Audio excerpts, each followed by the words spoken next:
За баярлалаа. Өнөөдрийн энэ номын баяртай урьсанд шеф Эрдэнэ танд талархснаа илэрхийлье. Тэгээ ном гэдэг бол ер нь их сайхан, хамгийн сайхан буянтай, эндээс дандаа сайхан зүйл дэлгэрч байдаг. Тэгээ өнөөдрийн номын цагаан зүйлд бас уригдсан ирсэн та бүхэнд ч гэсэн энэ өдрийн нэм төрөж сайхан эрүүл мэндийг хүсье өрөө гэж бодож байна.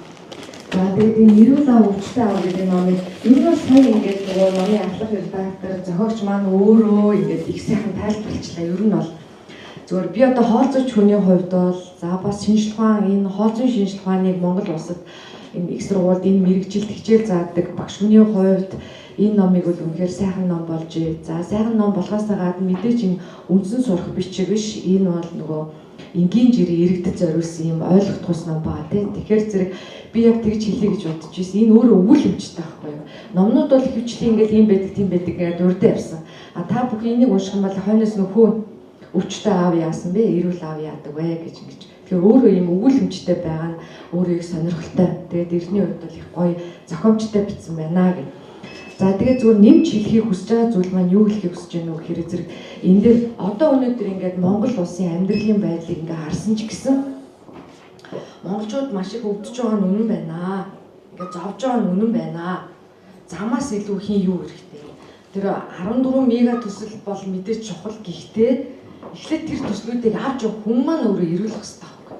Тэгэхээр монголчууд ингэж их өвдөж байна. Эх орондоо тогтохгүй болтлоо явмаар санагдах хүртлээр энд одоо хоол хүнс одоо дандаа эрүүл мэндтэй холбоотой асуудлаас болж хүмүүс цутж байгаа шүү дээ. Түүнээс биш мөнгө олдохгүй байх гэж бол нэг цутахгүй байгаа. Хамгийн гол нь амьдрах гэхээр эрсдэлтэй байдаг учраас ингэ цутаад байгаа.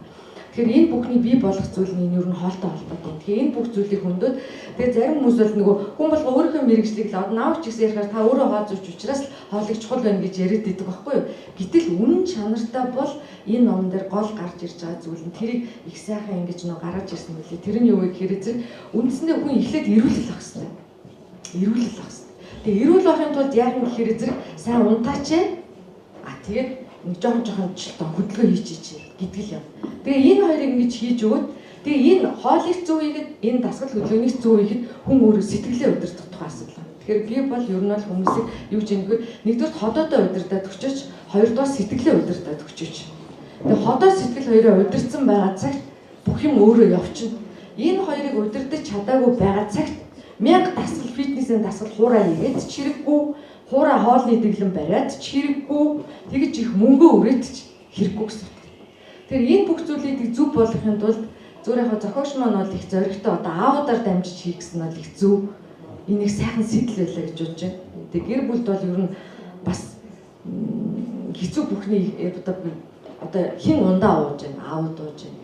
Хин одоо ингээл те орой унтахын өмнө юм идэх гээд хөргөж байгаа болоо хүүхдүүдэд авуулаа гүүгээд байна. Аауд явж байна.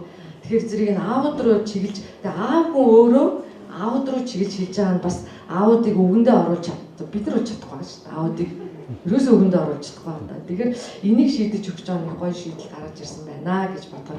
Тэгээ үнэхээр их сонирхолтой сайхан ном билээ. Тэгэхээр та бүх ихтэйс аваад дуустал уншаас. Тэгээ хамгийн бас миний нэг үнэхээр их баярлаад байгаа зүйл нь юу вэ гэхээр энэ ном өөрөө нотлоон дээр суурилж хийгдсэн 100 гаруй эрдэм шинжилгээний өгүүлэл хүмүүсийн их сургуулиудын дүгнэлт нотлоон дээр суурилж бичсэн ном учраас энэ дэр Монголд бол харамсалтай их алдаатай номнууд их байдаг. Ингээ буруу зүрх тий. Одоо өсчил левел болно ч гэдэг юм.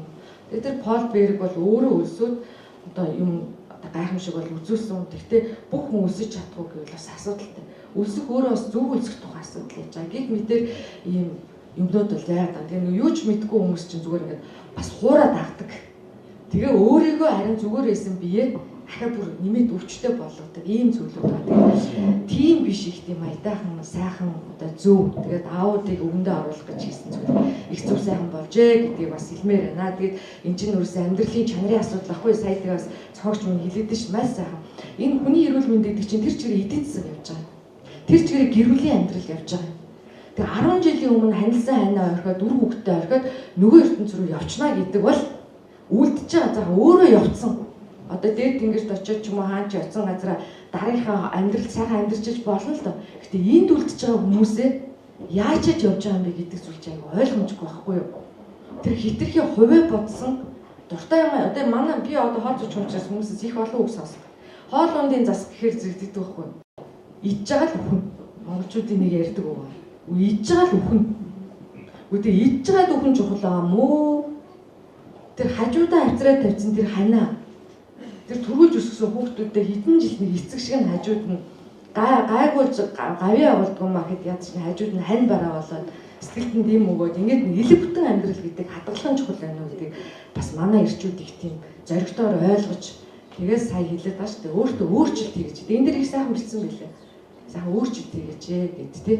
Тэгээд тэр хоёр аав бол нэг нь өөрчилж чадсан, нэг нь өөрчлөгдөж чадаагүй л хоёр аавын түүх явсаар байгаа л ингээд дуусч байгаа нэг юм сайхан үйл болгоны өмнө их сайхан одоо зохиолч гэхэд хэцүү, эрдэм шинжилгээний ажилтан гэхэд хэцүү ингээд дундаас нь их тийм гоё хосолмол юм номыг бичсэн байна. Тэгээд би бол энэ номыг уншсан. Тийм болохоор ингэж та бүхэнд яриад байгаа шүү. Тэгээд одоо миний эцсийн сүлд хэлэх гээд байгаа зүйл нь энэ ном яаж хүмүүс төрөх вэ гэдэг зүйл юм. Монголын бүх аудад яаж уншуулах вэ гэдэг л асуудал байна л гэж бол би бодож байна. Тэгээд та бүхэн бас тэр хувь нэмэр оруулаад бүгдээ энэ номыг гэр орондоо номын сандаа тавиарай, хөвгүүдтэй уншуулаарай, хань ижилтэй аавдаа уншуулаарай гэж бодмоор байна. Итгэж одоо уриалах юм уу хэлэх юм уу тэгж хэлхийг хүсэж байна. Тэгээд эрэндээ маш их баярлалаа.